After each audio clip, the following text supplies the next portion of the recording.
মেইলটা আসার পর ডিটেলস দেখার আগে ছবিটা দেখে আমার চোখ ছানা বড়া হওয়ার অবস্থা। এই তো সেই ছেলেটা যাকে আজ মেরে এলাম। বেঁচে আছে কিনা আল্লাহ মালুম। নাম রাফসান চৌধুরী, এতদিন আমেরিকা ছিল। বাংলাদেশে ওর কেউ আছে কিনা জানা নেই। আমি রাজনকে আবার ফোন দিলাম। আমি বললাম হ্যালো। রাজন বলল হ্যালো স্যার। আমি বললাম আচ্ছা ও এখন কোথায় আছে জানো কিছু তোমরা? ছেলেটা হসপিটালে, কেউ খুব মারধর করেছে নাকি। ডাক্তারের সাথে কথা বলে জানতে পারি এখন সে কোমায়। আমি বললাম যাহ। রাজন বলল কি হলো স্যার? আমি বললাম না কিছু না। আচ্ছা তুমি তোমার কাজ করো। এই বলে ফোনটা কেটে দিলাম। কাজটা কি করলাম? কোমায় পাঠাই দিলাম। এখন কি হবে এভাবে ভাবতে ভাবতে রাতটা চলে গেল। সকালে নাস্তার টেবিলে বসে আছি। কিছুক্ষণ পর ইসে আসছে, দেখে অনেকটা দুর্বল লাগছে। খাবার ফাঁকে কয়েকবার আমার দিকে আর চোখে তাকানোর চেষ্টা করেছে, যেটা আমার চোখ এড়ায়নি। চোখাচোখি হয়ে গেলেই নামিয়ে নিয়েছে চোখ। যাই হোক, খাওয়া দাওয়া শেষ করে যে যার মতো বেরিয়ে পড়লাম। ইসি মনে হয় যাবে না, গতিবিধি দেখে তাই মনে হলো। যাই হোক, না গেলে থাক, কাল মাথায় চোটটা একটু বেশি পেয়েছে। আমি বেরিয়ে পড়লাম। গেটের সামনে আমি বাইক স্টার্ট দেব, তখন বাবা এগিয়ে এসে বলল রাজ আজকে একটু তাড়াতাড়ি ফিরো, আমার একটি কাজ করে দিতে হবে বাবা। আমি বললাম আচ্ছা আঙ্কেল। বাবা বলল ধন্যবাদ। আমি বললাম আসি। এই বলেই বাইক স্টার্ট দিলাম। অফিসে পৌঁছে নিজের কাজে মন দিলাম। তখন ম্যানেজার ডেকে পাঠালো। আমি বললাম স্যার আসবো? ম্যানেজার বলল আয় আয় এখানে বস। আমি বসে পড়লাম। ম্যানেজার বলা শুরু করলো একটা দুর্ঘটনা ঘটে গেছে জানিস? আমি বললাম না তো স্যার। ম্যানেজার বলল এই কদিন অফিসটা সামলে নিস প্লিজ। আমি বললাম স্যার আমি তো, বলার আগেই থামিয়ে দিল। ম্যানেজার বলল কোনো কিন্তু শুনতে চাই না। আমি বললাম আচ্ছা স্যার, বলেই বেরিয়ে পড়লাম। কেমনটা লাগে একবার ভাবুন। একে তো নিজের কাজ, তার উপর এই অফিস, বোনের বিয়ে, এখন এক্সট্রা অর্ডিনারি দায়িত্ব চাপলো। অফিসের কাজ শেষ করে বাসায় ফিরলাম। কিছুক্ষণ বিশ্রাম নিয়ে গেলাম বাবার কাছে। আজ বিকেলে কি একটা কাজ যেন করে দিতে বলেছে, তাই গেলাম। আমি বললাম আঙ্কেল। বাবা বলল আরে রাজ এসো। আমি বললাম কিছু একটা কাজের কথা বলেছিলেন।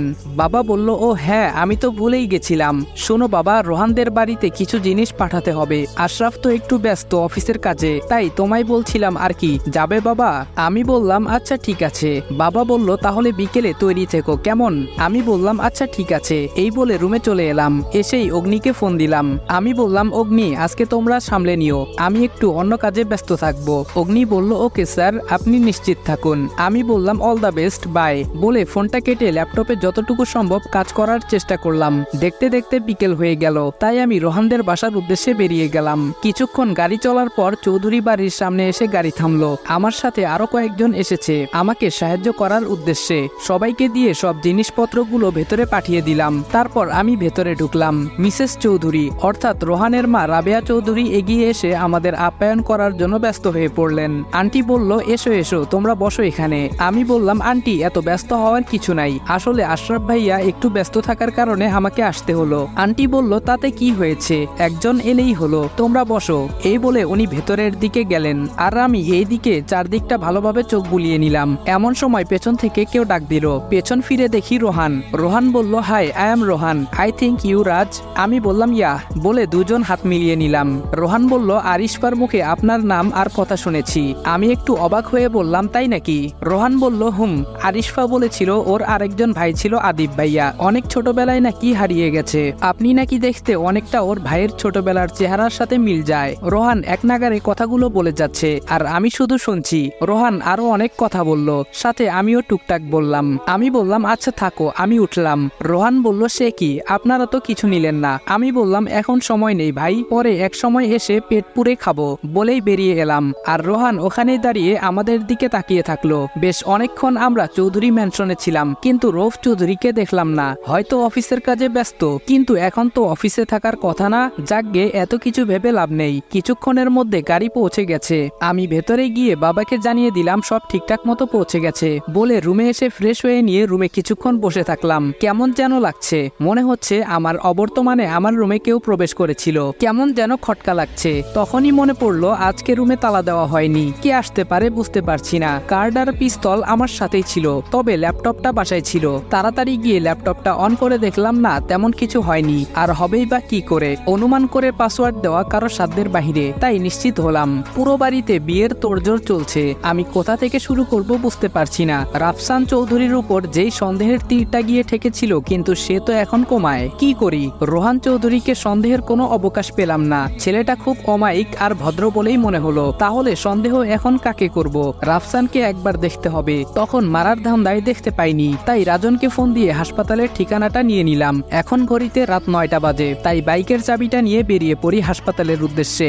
সেখানে গিয়ে তো আমি অবাক, ইসি আছে এখানে, তবে ছদ্মবেশে। ছদ্মবেশ ধারণ করলেও আমার চিনতে ভুল হয়নি। তার মানে হলো আরসি এর আসল পূর্ণরূপটা যে রাফসান চৌধুরী, এটা ওরা ভেবে নিয়েছে। তবে আমার কেন জানি মনে হচ্ছে পেছনে অন্য কেউ আছে। রাফসান কিছুতেই মূল হতে পারে না, এখন ভেতরে যাওয়া ঠিক হবে না, তাই বেরিয়ে আসি। আবার ও নিজের ভাগ্যকে গালাগাল করে বাইক নিয়ে সামনে এগোলাম। বাসায় যাব না, তাহলে এখন কোথায় যাব?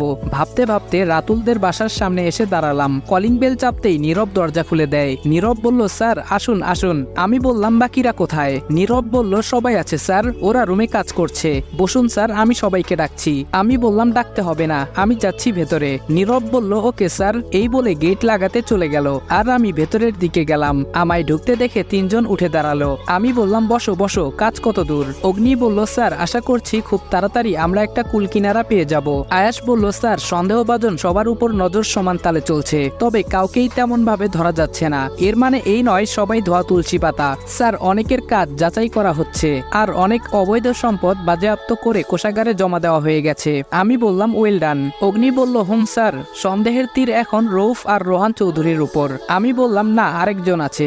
রাতুল বলল, কে স্যার? আমি বললাম, রাফসান চৌধুরী। নামটা শুনে ওরা অনেকটাই অবাক, কারণ আমাদের পূর্ব তালিকায় এই নাম নেই। নীরব বলল, রাফসান চৌধুরী কে স্যার? আমি বললাম, বলছি। তারপর আমি পুরো ঘটনা ওদের খুলে বলি। আয়াস বলল, ওহ গড, তার মানে সে এখন কোমায়? রাতুল বলল, তাহলে স্যার আমাদের কাজ তো এখন সহজ হবে বলে মনে হচ্ছে, মেন কালপ্রিট যখন কোমায়। আমি বললাম, আমার কেন জানি মনে হচ্ছে এর পেছনে অন্য কেউ আছে। নীরব বলল, কে হতে পারে স্যার? আমি বললাম, সেটাই জানতে হবে আমাদের। এক কাজ করো রাতুল এবং নীরব, কাল তৈরি থেকো, আমরা কাল আবার মিশনে যাব।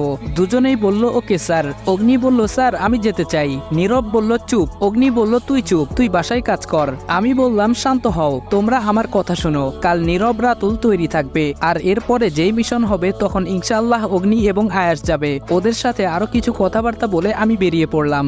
রাত এখন 11টা 30 বাজে। সবাই এখনো সজাগ, তাই আস্তে আস্তে ভেতরে ঢুকে পড়লাম। সোজা নিজের রুমে চলে এসেছি।